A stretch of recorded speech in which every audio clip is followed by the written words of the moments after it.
Selama ini, kita sering mendengar tentang prediksi akhir zaman dari berbagai sumber, termasuk dari Ali bin Abi Thalib, salah satu sosok paling mulia dalam sejarah Islam.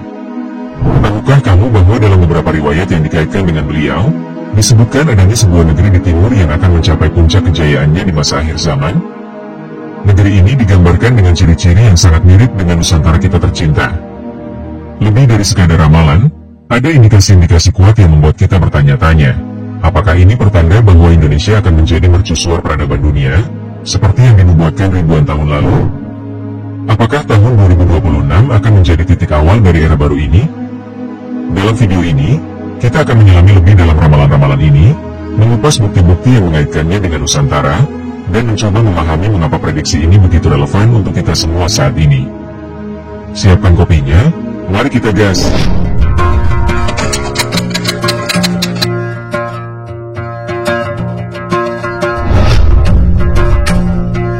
Ali bin Abi Thalib, sebagai salah satu sahabat terdekat Nabi Muhammad dan dikenal sebagai gerbang ilmu, memiliki banyak riwayat yang memuat tentang prediksi atau ramalan mengenai peristiwa-peristiwa akhir zaman. Prediksi ini diyakini berasal dari ilmu yang diwariskan oleh Rasulullah kepadanya. Penting untuk dicatat bahwa informasi ini umumnya ditemukan dalam kitab-kitab dan riwayat yang membahas tentang akhir zaman, seperti yang disebutkan dalam buku Ramalan Akhir Zaman Imam Ali bin Abi Thalib, Kondisi Akhir Zaman dan Peristiwa-Peristiwa Besar yang Terjadi, karya Sayyid Ali Ashur, atau kitab lain seperti Al-Jafr. Dalam suatu zaman yang kelam, tersembunyi di negeri timur yang penuh misteri, terdapat ramalan-ramalan kuno yang menyoroti masa akhir zaman. Ramalan-ramalan ini terkait dengan kejayaan yang akan diraih oleh sebuah negeri yang disebut Nusantara. Negeri ini memiliki ikatan dengan sosok yang sangat dihormati, yaitu Ali bin Abi Thalib yang mendengarkan wahyu mengenai akhir zaman dari Rasulullah. Namun, ramalan-ramalan ini tidak hanya memunculkan rasa ingin tahu, tetapi juga ketakutan dalam benak banyak orang. Menariknya, ramalan ini juga disebutkan dalam cerita para wali abdal yang tersembunyi di dalam kitab-kitab. Isu ini menggelisahkan dunia karena mereka takut pada masa depan yang diprediksi oleh orang-orang yang memiliki pengetahuan tersembunyi. Maka dari itu, di sini akan kita urai ketakutan dan kegelisahan itu agar menjadi berita yang menyejukkan. Ingat, Islam adalah kabar gembira dari langit, bukan agama teror yang hanya berisi doktrin surga dan neraka. Oke, mari kita selami bersama. Pada akhir zaman, negeri yang dimaksud akan mencapai puncak kejayaannya dengan pulau-pulau yang terbuka di masa Imam Mahdi dan Nabi Isa. Sebuah kitab yang sangat berharga dan dikaitkan dengan Ali bin Abi Thalib, berjudul Al-Jafr Al-Azam, telah mengungkapkan pernyataan-pernyataan beliau mengenai akhir zaman yang diterimanya dari Rasulullah. Kitab tersebut merujuk pada keberadaan suatu negara yang akan menjadi simbol kejayaan Islam di masa akhir zaman yang disebut negeri Al-Yaban. Negara ini memiliki ciri-ciri. Mayoritas penduduknya adalah orang-orang yang beriman kepada Allah dan Rasul-Nya. Penduduknya berasal dari kelompok Ajam, non-Arab. Penduduknya terkenal baik dan banyak yang mampu membaca Al-Quran. Negara ini memiliki luas tanah yang sangat besar dan menjadi tempat hijrah bagi banyak orang. Banyak gunung yang menjulang tinggi melindungi negara ini dan sering terjadi gempa di sana. Negara ini menjalin hubungan luar negeri dengan negara-negara di sekitarnya, seperti negeri Cina di timur jauh dan negeri yang berada di belakang Laut Kuning yang memiliki nama mirip dengan nama rajanya di masa lalu, yaitu Koryo atau Korea pada zaman sekarang.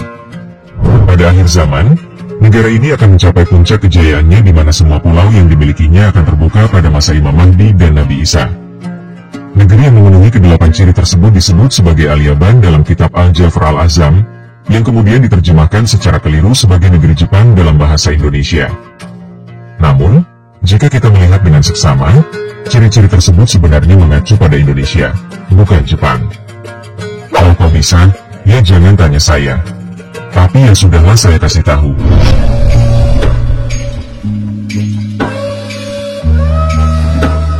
Lalu, mengapa kata Al-Yaban dalam kitab Al-Jafr Al-Azam diterjemahkan sebagai negeri Jepang? Jawabannya adalah karena kata Al-Yaban merupakan pelafalan dalam bahasa Arab dari kata Al-Yavan.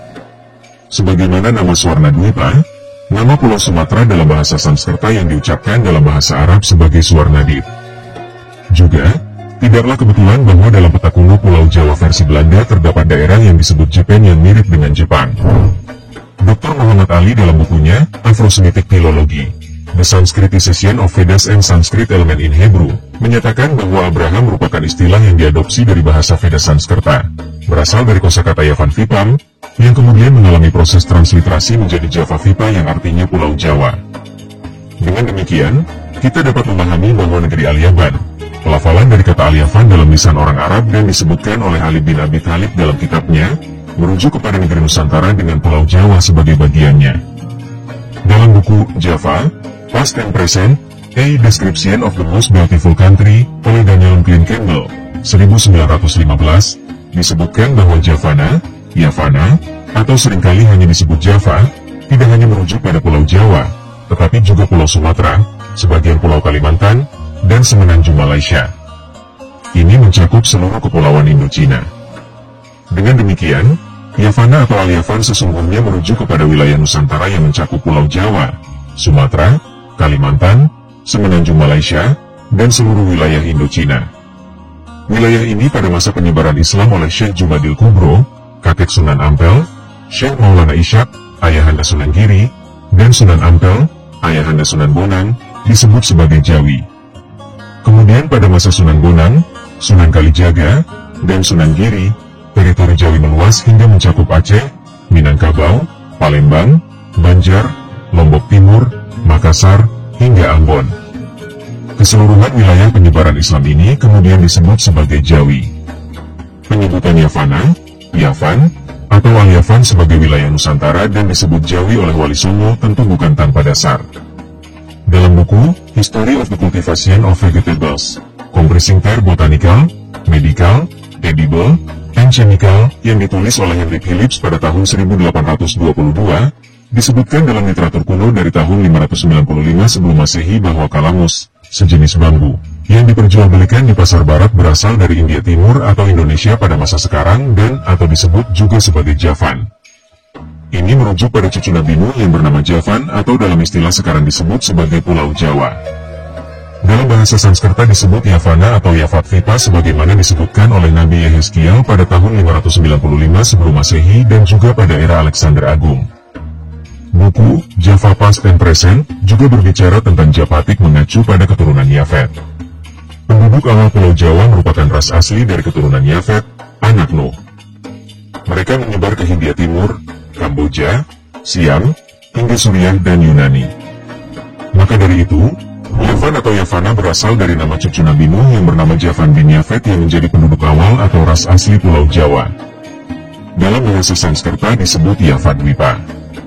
Lantas, bagaimana ceritanya Yavan atau Yavana yang berasal dari nama cucu Nabi Nuh bisa dikaitkan oleh para Wali Songo menjadi Jawi? Jawabannya ada dalam teks Masoreh Perjanjian Lama berbahasa Ibrani berikut. Inilah keturunan Sem, Ham, dan Yafet, anak-anak Nuh setelah air bah. Lahir anak-anak lelaki bagi mereka. Sedangkan keturunan Yafet adalah Gomer, Magog, Madai, Javan, Tubal, Meseh, dan Tiras.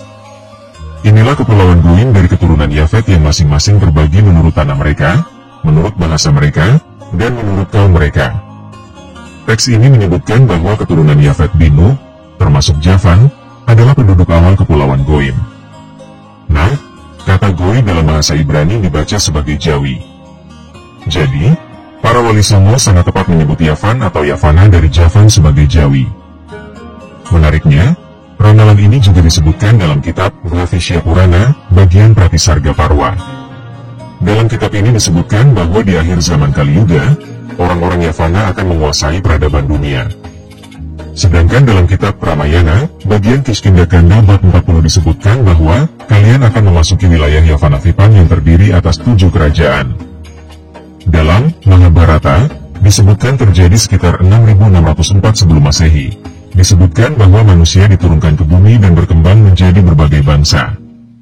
Disebutkan pula bahwa pada zaman Treta Yuga telah berdiri 7 kerajaan megah di Pulau Jawa, Nusantara, yaitu Yavadlipa, Karnadipa, Malayan, Vipavana, Diva, Sulandripa, dan lainnya. Kesimpulannya, terdapat 3 kitab besar yang meramalkan kejayaan negeri di timur. Kitab Al-Jafr Al-Azam, Ali bin Abi Thalib. Kitab Sunan Sendang Duhur, Wali Songo. Kitab Bhavishya Purana, Hindu. Ketiganya meramalkan negeri yang disebut Yavana, Yavan, Al-Yavan, atau Yavadlipa sebagai negeri yang akan berjaya dan memimpin peradaban dunia di akhir zaman. Negeri ini adalah Nusantara. Semoga ini bukan sekadar ramalan, tetapi menjadi kenyataan yang membawa kebaikan dan kemajuan bagi Nusantara di tahun 2026, khususnya Indonesia yang saat ini berada di bawah kepemimpinan Presiden Prabowo Subianto.